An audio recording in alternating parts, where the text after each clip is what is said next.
IAS institute నిర్వహిస్తున్న all India scholarship exam pass అవ్వండి. 2 years ఫీజులో 50% మాత్రమే పే చేయండి.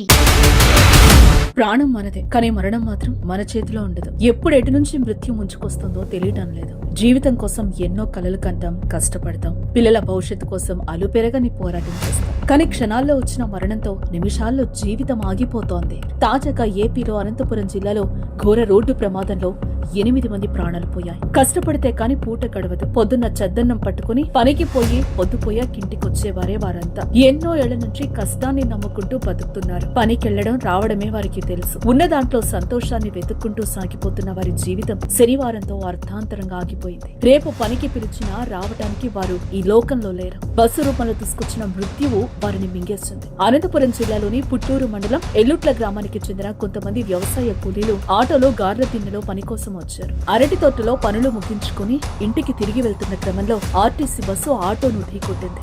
ఏం జరిగిందో చూసేలోపే ఘోరం జరిగిపోయింది. ఆటో నుంచి కూలీలు చెల్లాచెదురుగా ఎగిరిపడ్డారు. ఘటనా స్థలిలోనే 2 మృతి చెందగా అనంతపురం ప్రభుత్వ ఆసుపత్రిలో చికిత్స పొందుతూ మరో 6 ప్రాణాలు కోల్పోయారు. మొత్తం 8 మంది నిండు ప్రాణాలు పోయారు. చనిపోయిన 7 ఒకే గ్రామానికి చెందిన వారు కావడంతో ఎల్లుట్ల గ్రామం కన్నీరు పెడుతోంది. మృతులందరూ కూడా ఆ ఇంటికి పెద్ద దిక్కుగా ఉన్నవారే కావటం కాదు, వీరిలో భార్యాభర్తలు కూడా ఉండటం కలిచి వేస్తోంది. ఒకే కుటుంబంలో 4 చనిపోవడం చాలా బాధాకరం. మృతుల కుటుంబ సభ్యులు, బంధువుల ఆర్తనాదాలతో గ్రామంలో విషాద ఛాయలు అలుముకున్నాయి. కూలికి వెళ్లి కాటికి వెళ్లారా అంటూ వారు ఏడుస్తున్న తీరు కంటతడి పెట్టిస్తోంది. ఘోర రోడ్డు ప్రమాదంపై సీఎం చంద్రబాబు సైతం తీవ్ర దిగ్భ్రాంతిని వ్యక్తం చేశారు. మరణించిన వారి కుటుంబాలకు 5 లక్షల చొప్పున ఎక్స్గ్రేషియా ప్రకటించారు. క్షతగాత్రులను ఆసుపత్రి వద్దకు వెళ్లి వారి పరిస్థితులపై ఎప్పటికప్పుడు సమాచారం అందించాలని జిల్లా అధికారులకు, మంత్రులకు ముఖ్యమంత్రి ఆదేశించారు. దీంతో ఆసుపత్రిలో క్షతగాత్రులను స్థానిక మంత్రి సవిత అధికారులు పరామర్శించి వారికి అందిస్తున్న వైద్యంపై ఆరా తీస్తున్నారు.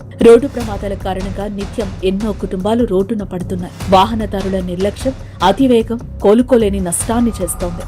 వాహనాలు నడిపేవారు చిన్న జాగ్రత్తలు తీసుకోవడం వల్ల ఎన్నో పెద్ద ప్రమాదాలను నివారించడంతో పాటు విలువైన ప్రాణాలను కాపాడుకోవచ్చు. వాహనదారులారా కాస్త ఆలోచించండి.